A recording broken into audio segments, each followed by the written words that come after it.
Andhra Pradesh assembly సమావేశాలు రేపు ఉదయం నుంచి ప్రారంభమవుతున్నాయి. అయితే దీనికి సంబంధించి ఇప్పటికే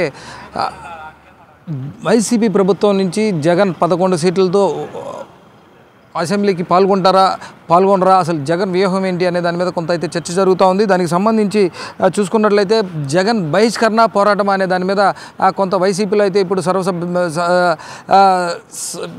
వైసీపీలో జరిగిన ఇప్పుడు సమావేశంలో అయితే ఒక నిర్ణయం తీసుకున్నట్లుగా కూడా మనకు తెలుస్తూ ఉంది. అయితే జగన్ ఎటువైపు జగన్కి ప్రతిపక్ష స్థానం దక్కుతుందా లేదా అనే దాని మీద కూడా కొంత చర్చ అయితే నడుస్తూ ఉంది.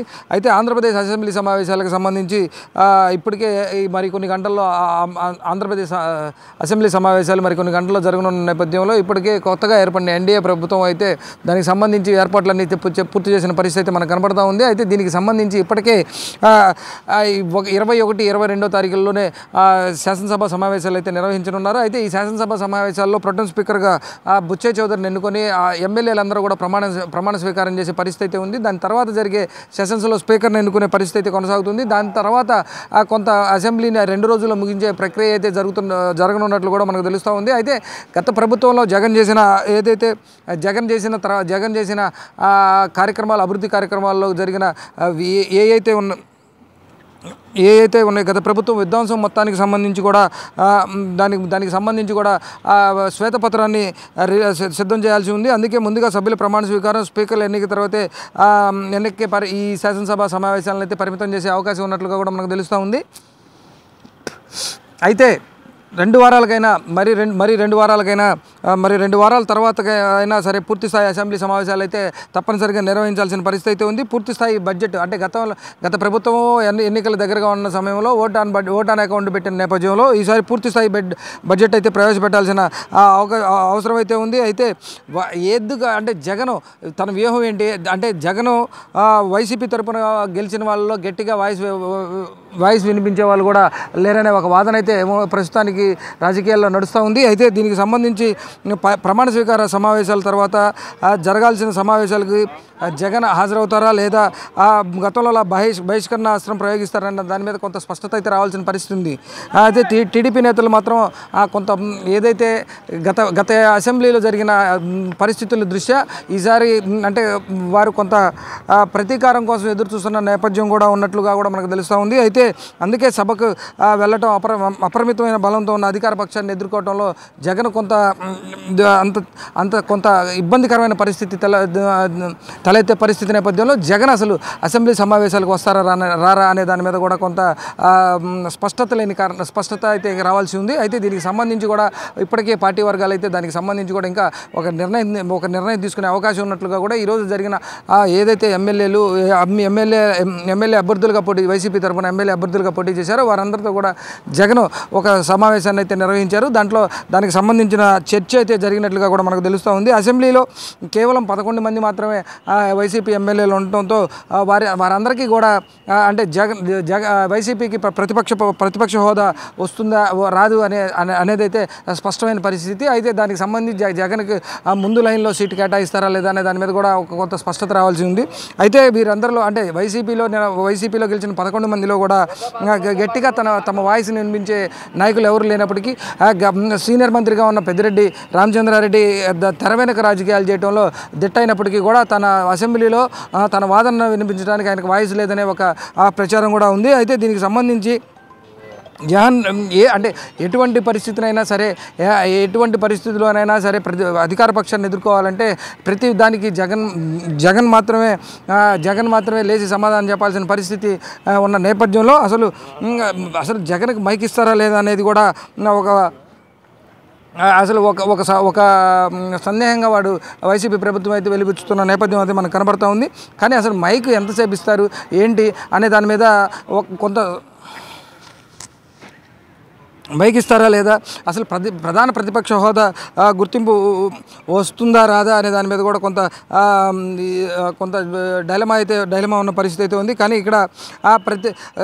ఇక్కడ వైసీపీకి ప్రధాన ప్రతిపక్ష హోదా వస్తుంది అనడంలో వస్తుంది అని అనుకోవడం కూడా ఒక హాస్యాస్పదమైన పరిస్థితిగా ఉంది. అయితే ప్రధాన ప్రతిపక్ష హోదా అయితే రాదు. అంతకు మించి జగన్కు అంటే తను ఏదైతే అధికార పక్షాన్ని ఎదుర్కోవడానికి అంటే జగన్లో ఇప్పుడు గెలిచిన 11 మందిలో కూడా తమ వాయిస్ని వినిపించే నాయకులు కానీ వాయిస్ వినిపించే నాయకులు కానీ అటువంటి అంటే గట్టిగా అసెంబ్లీలో తమ వాదన వినిపించే ఎమ్మెల్యేలు కానీ లేకపోవడంతో జగన్ కొంత డైలమాలో ఉన్నట్లుగా కూడా మనకు తెలుస్తూ ఉంది. అయితే గతంలో అసెంబ్లీలో తెలుగుదేశం పార్టీకి సంబంధించి 23 మంది సభ్యులు ఉన్నారు. ప్రధాన ప్రతిపక్ష నేతగా చంద్రబాబుకి హోదా ఉంది. అయితే ఈ అసెంబ్లీలో గత అసెంబ్లీలో చంద్రబాబు నాయుడిని ఘోరంగా అవమానించారు. ప్రతి ఒక్క వైఎస్ఆర్సీపీ ఎమ్మెల్యే కూడా చంద్రబాబును వ్యక్తిగతంగా అలానే వారి కుటుంబ సభ్యులను కూడా హేళన చేసిన పరిస్థితి అయితే ఉంది. అయితే దీనికి సంబంధించి కూడా ఆయన గతంలో ఇది కౌరవ సభ, అప్పట్లో చంద్రబాబు నాయుడు ఇది కౌరవ సభ ఇక్కడి నుంచి నేను వాకౌట్ చేస్తున్నాను, గౌరవ సభ ఏర్పడిన తర్వాతే తను మళ్ళీ ముఖ్యమంత్రిగా అయిన తర్వాతే అసెంబ్లీలో అడుగు పెడతానని ఒక ఛాలెంజ్ చేసిన పరిస్థితి అయితే ఉంది. అయితే ఈ గతంలో జరిగిన ఈ పరిస్థితుల నేపథ్యంలో ఈసారి అంటే ఉన్న తక్కువ మంది ఎమ్మెల్యేలతో అధికార పక్షాన్ని గట్టిగా అటాక్ చేయడానికి ఉన్న అవకాశాలు, పరిస్థితుల మీద కూడా ఈరోజు చర్చ జరిగినట్లు మనకు తెలుస్తూ ఉంది. మొత్తానికి చూసుకున్నట్లయితే అంటే గత ప్రభుత్వంలో జరిగిన తప్పులు కానీ స్కాములు కానీ వీటన్నిటికి సంబంధించి కూడా తేలాల్సిన లెక్కలు కూడా చాలా ఉన్నాయి. ఇప్పటికే కొన్ని విషయాలు అయితే తెలుస్తూ వస్తుంది. వాటికి సంబంధించి పూర్తి స్థాయిలో శ్వేతపత్రాన్ని రిలీజ్ చేయడానికి వాటికి సంబంధించిన పూర్తి స్థాయి అంటే ఏదైతే వాటికి సంబంధించిన లెక్కలు కావచ్చు, అలానే దానికి సంబంధించిన పేపర్లు కావచ్చు, దస్త్రాలు కావచ్చు, అధికారులందరికీ కూడా ఇప్పటికే మౌఖికంగా ఆదేశాలు ఇచ్చినట్లుగా కూడా తెలుస్తుంది. వాటన్నిటిని సమగ్రంగా విచారణ చేసి ఏవే తప్పులు జరిగినాయి, ఎక్కడెక్కడ స్కాములు జరిగినాయనే దాని మీద కూడా ఒక సమగ్రమైన నివేదికను అయితే తెప్పించుకునే పరిస్థితిలో ఎన్డీఏ ప్రభుత్వం అయితే చేస్తూ ఉంది. అయితే దీనికి సంబంధించి ఇప్పటికే వైజాగ్లో ఉన్న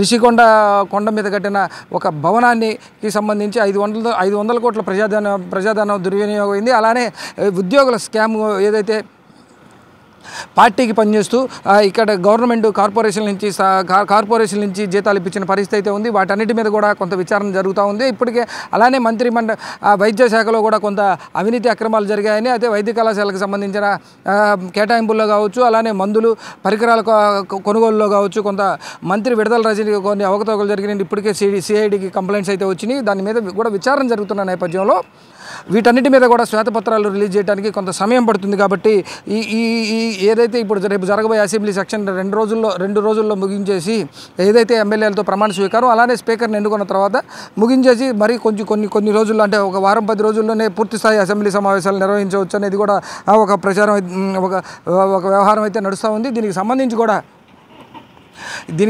కూడా అయితే ఇప్పటికే జగన్ అసెంబ్లీకి వస్తారా అనే దాని మీద కూడా కాంగ్రెస్ పార్టీ మాజీ ఎంపీ అయిన ఉండవల్లి అరుణ్ కుమార్ మాట్లాడుతూ నువ్వు అసెంబ్లీకి పోకపోతే జగన్ పారిపోయాడనే ఒక ముద్ర పడుతుంది, నువ్వు అసెంబ్లీకి వెళ్ళి పోరాడాలని కూడా హితవు చెప్పిన పరిస్థితి అయితే ఉంది. అయితే వీటన్నిటిని కనుక దృష్టిలో తీసుకొని రేపు జగన్ ఇక్కడికి వచ్చి ప్రమాణ స్వీకారం చేస్తారా లేదా అనే దాని మీద అయితే కొంత స్పష్టత లేని ఉత్కంఠత అయితే కొనసాగుతూ ఉంది. కొంత స్పష్టత రావాల్సిన అవకాశం కూడా ఉంది. న్యూస్ 18 కోసం రఘు.